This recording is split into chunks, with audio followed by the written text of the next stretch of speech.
Welcome to the Alex Salmond Show from bustling Barcelona, one of the great cities of Europe, one of the greatest cities in the world. But it's doubtful that even this city in its 2,000-year-plus history has seen anything as exciting and turbulent as the events of the last year. On October the 1st last year, a referendum on independence was suppressed by the intervention of the Spanish state police. Then the subsequent declaration of the Catalan Republic was met by the imprisonment and exile of many of the Catalan political leaders. 10 months later, the political impasse remains, but there's a new Prime Minister in Spain and a new President of the Catalan people.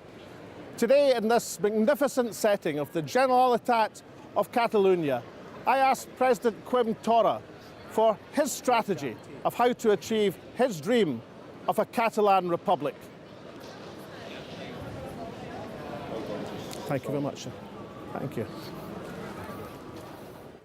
President Quim Torra, I'm delighted to welcome you to the Alex Salmond Show. Well, thank you very much. It's a pleasure to be with you here in this palace of the Generalitat, the government of Catalonia. Now, you were elected president. You were the fourth candidate to be put forward in the parliament. You were elected by a plurality of one single vote. Exactly. And you yourself have said, in your opinion, President Puigdemont is still the legitimate president of Catalonia. Under these circumstances, is it difficult to exert presidential authority?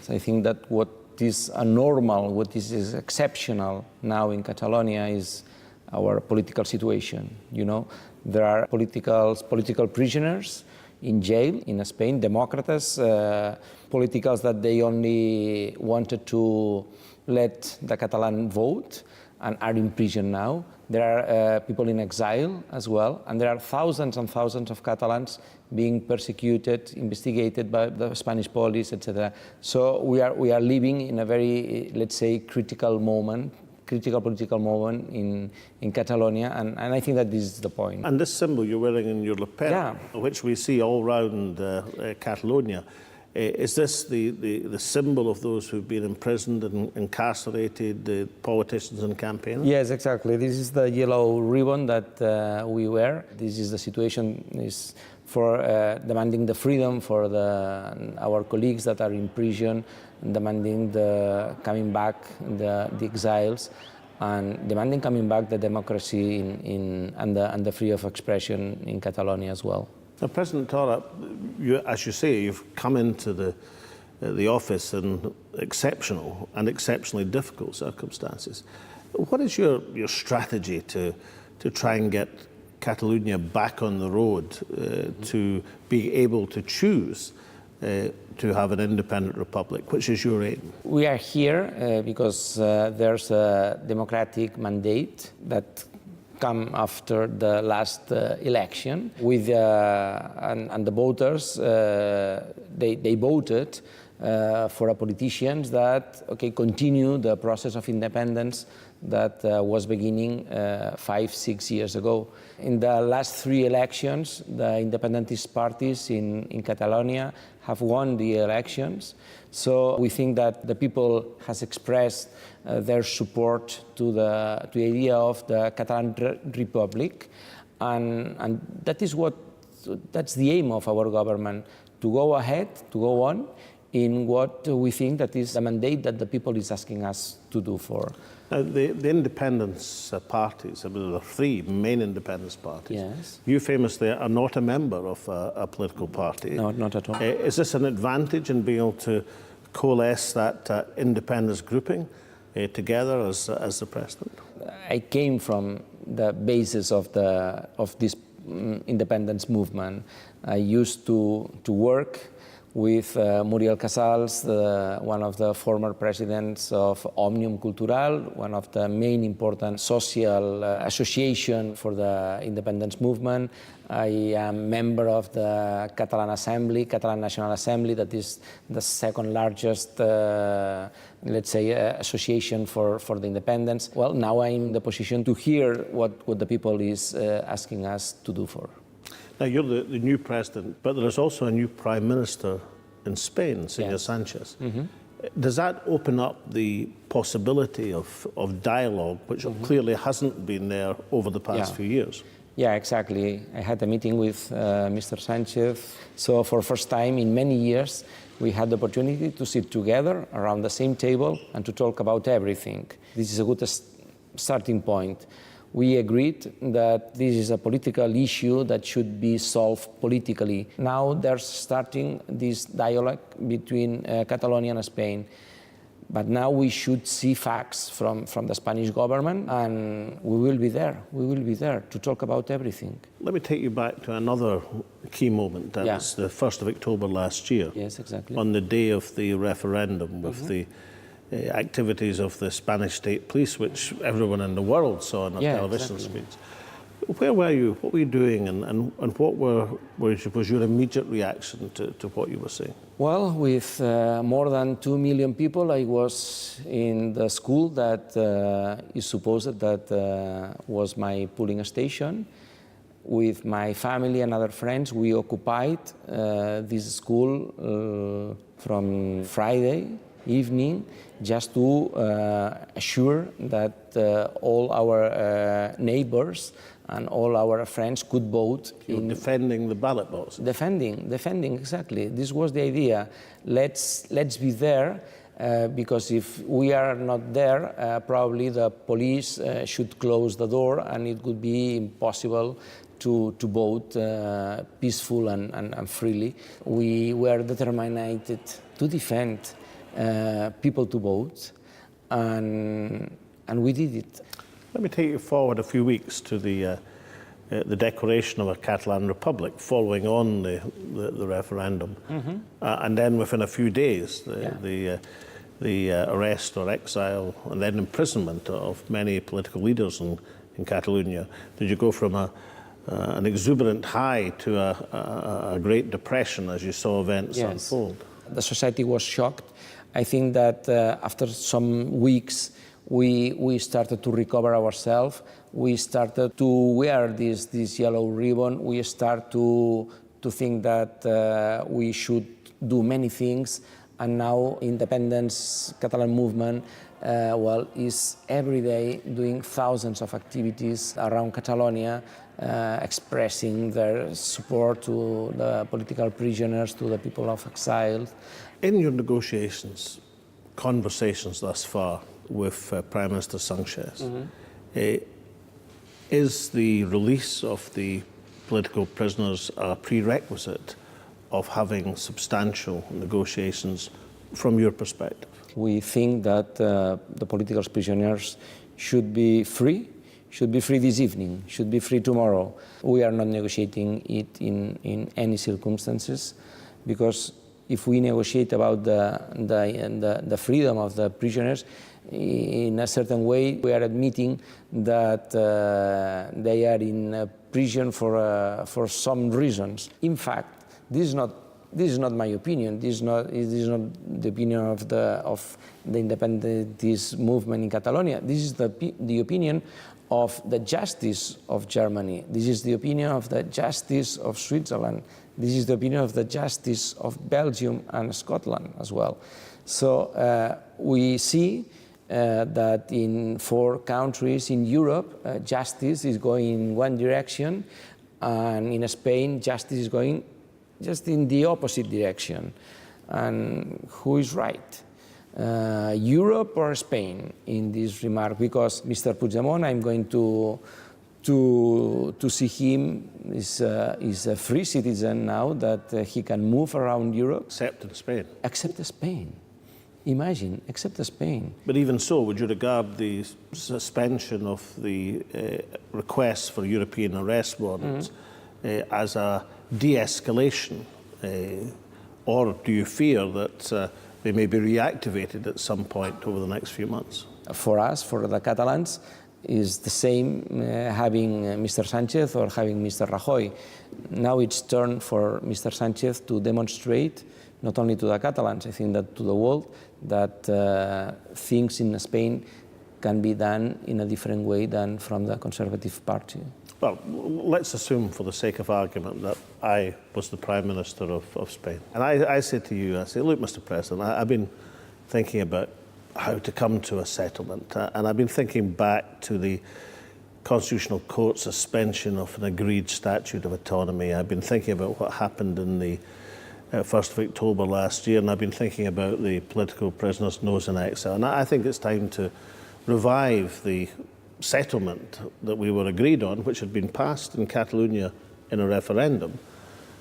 Would that be enough to, at least for the short term, be something that you would be interested in discussion? Or would you say to Mr. Sanchez, look, we have to have a referendum on independence?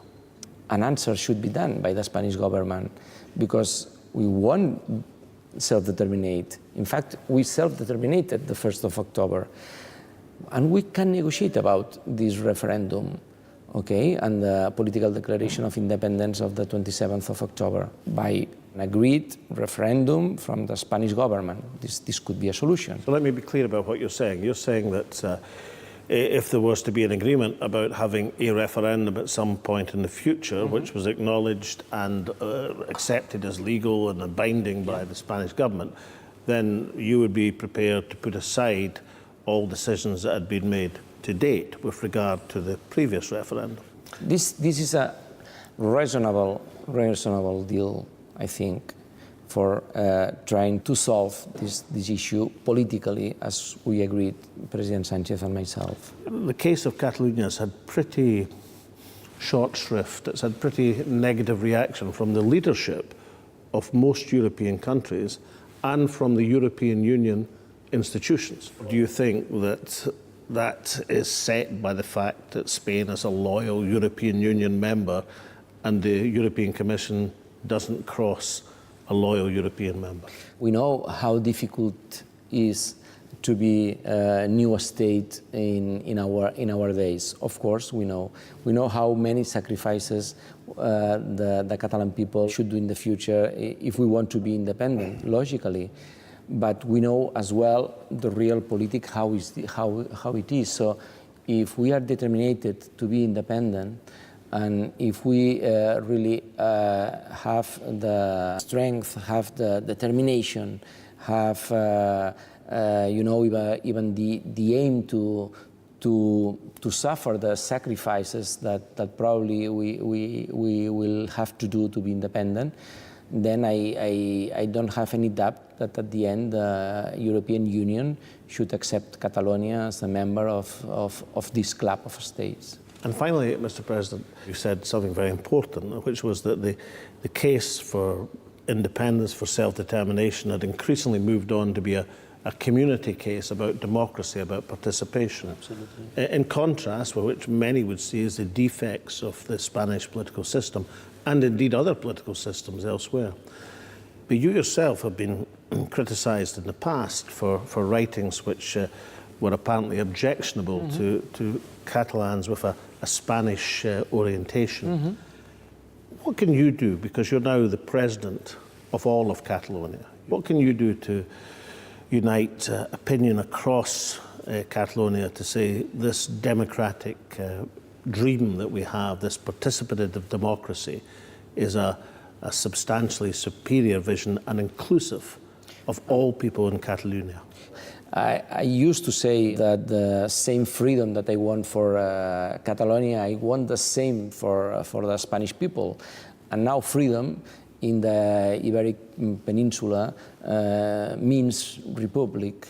So I hope that soon the Republic of Catalonia and the Republic of Spain should meet together fraternally. And I think that this is the best future for all of us. Well, I can't determine the future, Mr. President, but what I can do is offer you something to toast the future in. I know it very well. Yeah. This is a quaich, which is Scots Gaelic for a loving cup. You know the drill. Whiskey, only Scotch whiskey, nothing else will do. No, in the because quaich. if not, it disintegrated. And then round all the citizens of Catalonia. Thank you very much. Thank you very much. Thank you for the Thank you, Mr. Salmond. Thank you. Of course, political opinion is divided in Catalonia. Coming up after the break, I'll be interviewing Miquel Iceta, a campaigner against independence and leader of the Catalan Socialists. I'll be interviewing Miquel and other key actors on this dramatic political stage. Welcome back to Barcelona and these grand surroundings of the Palace of the Generalitat of Catalonia. We've heard from new President Quim Torra. Now we're going to hear from the leader of the Catalan Socialists, who has a different perspective on the national question in Catalonia. Miquel, welcome to the Alex Salmond Show. Thank you for having me.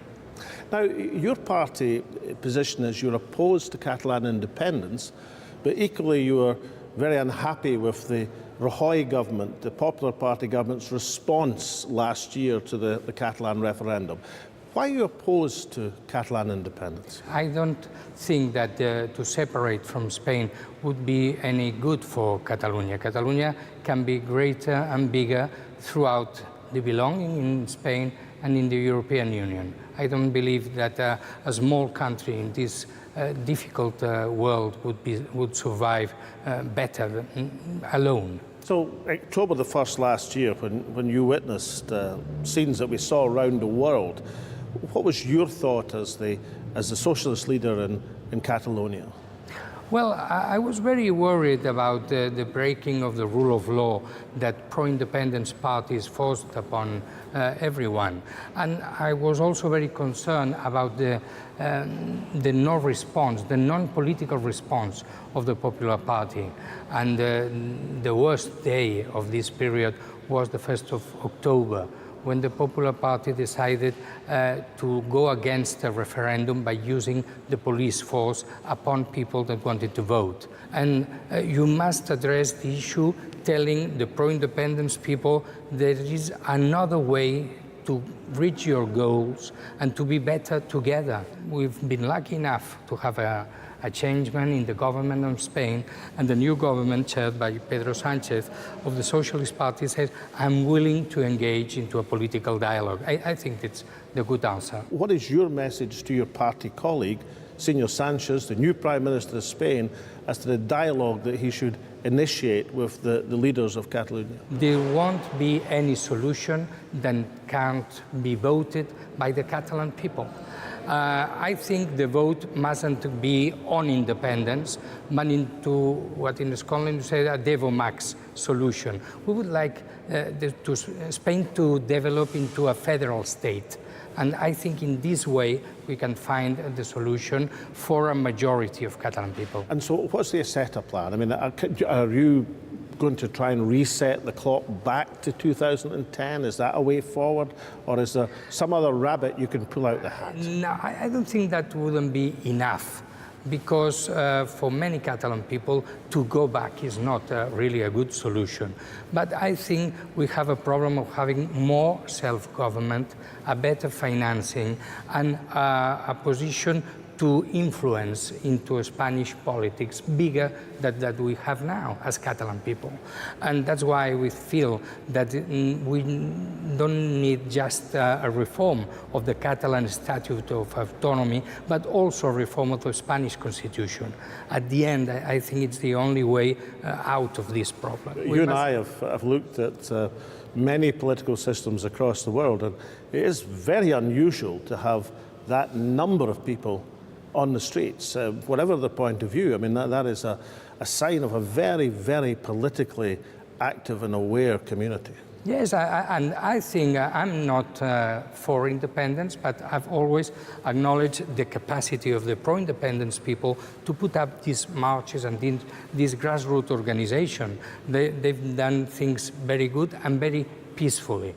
And I think that's why we can find a peaceful and through dialogue solution. Miquel, thank you very much for the interview. Now, I can't come up with a plan to solve the Catalonia issue, but I can present you with the Alex Salmond Quake, and you know the drill: whiskey, only Scotch, in the Quake, and round all your close friends. Thank you very much. Very, very nice. Thank you for the interview, sir. Thank you. See you soon.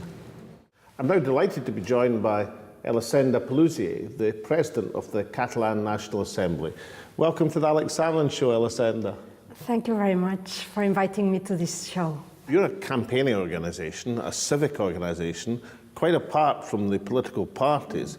That must be quite a balancing act, not to become favouring one party over another, because there are a number of parties who support independence for Catalonia. Yeah, this role for the Catalan National Assembly is quite complicated, both externally and internally, because the political parties for independence in Catalonia are very diverse.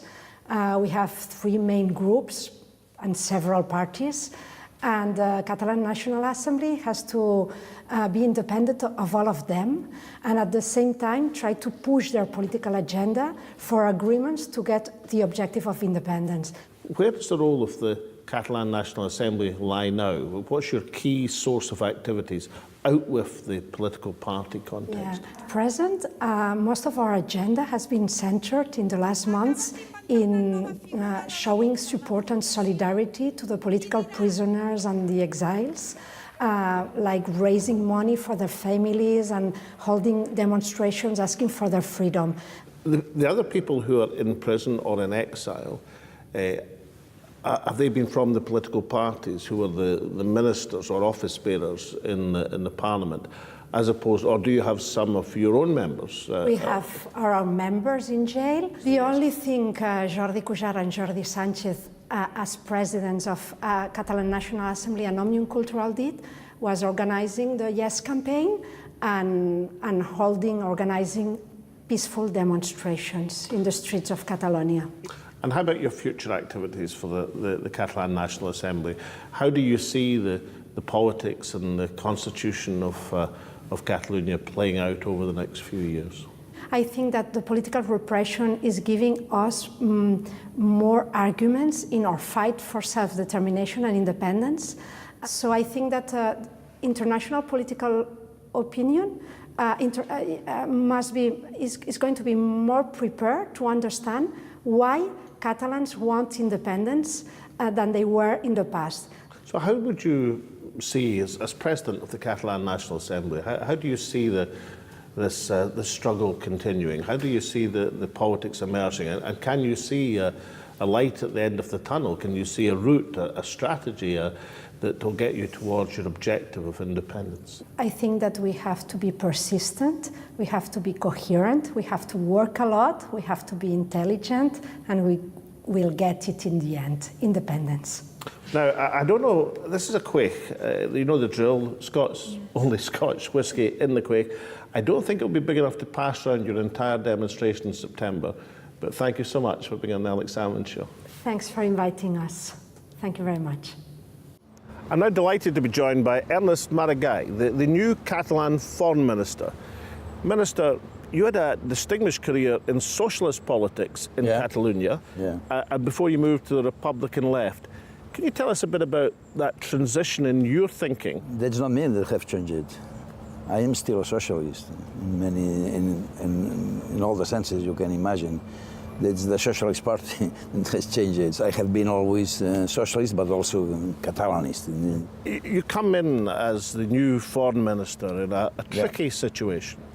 I would imagine that one of your early priorities is negotiations with the Spanish government to secure the release of the ministers and others who've been imprisoned. Would that be an early priority for you? I think we have, three main fields to work in, and we have the first one, and more important, is freedom, democracy freedom. It includes obviously the liberty from our prisoners and also return from our exiles. I think it's a precondition of any kind of dialogue we could begin with the Spanish government. But we have also the field of not renouncing. We have to achieve freedom and liberty. We have to not renounce but maintain our purpose of reaching a real possibility to decide about our future as a country, as Catalonia. And at the same time, we have to govern. We have to build the country. Do you anticipate that with the new socialist government in Madrid, it will at least be possible to establish a dialogue which wasn't possible with the government of Senor Rajoy? The issue is which is the content of this dialogue. because probably they would just limit the content of the dialogue to the third of the fields. But obviously we cannot accept this without advancing at the same time in the two other issues: freedom and liberty, freedom and democracy, and self-government and the right to the self-determination process. No? Finally, Minister, you've substantial experience in the politics of European institutions, the European Union. I think the Catalan is an European issue, as the Scotland is.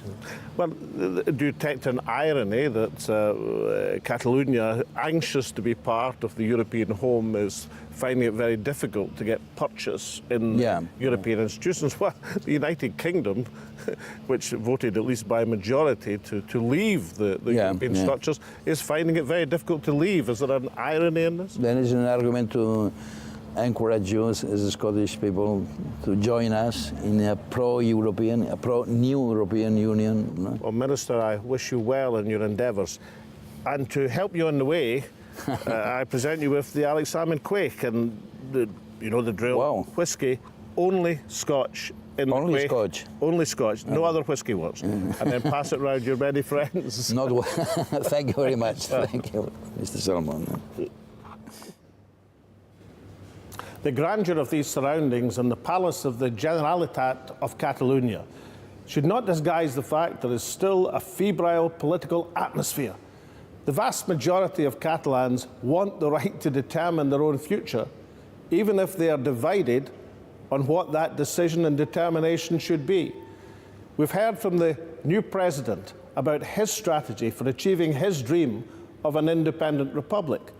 There is a new Prime Minister in Madrid. There is going to be a dialogue. But whether that becomes a meaningful dialogue or just a dialogue of the deaf remains to be seen. One thing is certain: Catalonia still has the capacity to astonish the world. So from Tasmania and myself and all at the Alex Salmond Show, it's goodbye for now. One of the features of the Catalonian constitutional debate has been the contribution of leading academic economists. In next week's show, we feature some of these world-ranked economists, both liberal and progressive, who have been active in the political dialogue of Catalonia.